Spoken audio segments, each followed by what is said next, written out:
A lot of people equate the two, but I'm here to tell you that they are completely different. A lot of people think they're exactly the same. In fact, on the internet you can find definitions that actually conflate and confuse the two. So what are the differences between pleasure and happiness? And I believe there are 7. Pleasure is short-lived, happiness is long-lived.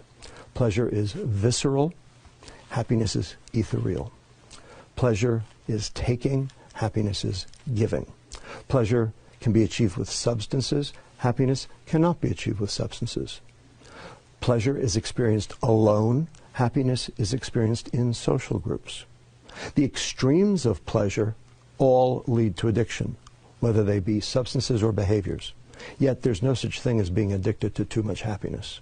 And finally, number 7, most important, pleasure is dopamine and happiness is serotonin. Now, these are 2 biochemicals. These are 2 neurotransmitters. These are 2 chemicals that the brain makes and uses to communicate between one neuron, brain cell, and another. Now, why do we care? So what? And neurons, when they're excited too much, too frequently, tend to die. So the neuron has a defense mechanism against that. What it does is it reduces the number of receptors that are available to be stimulated in an attempt to try to mitigate the damage.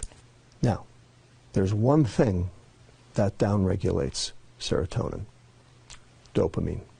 So the more pleasure you seek, the more unhappy you get.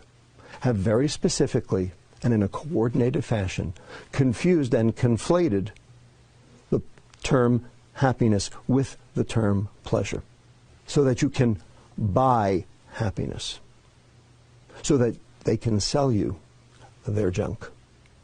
It's called the American economy, and it's based on hedonic substances that drive pleasure rather than happiness. And in the process, we have become most decidedly unhappy.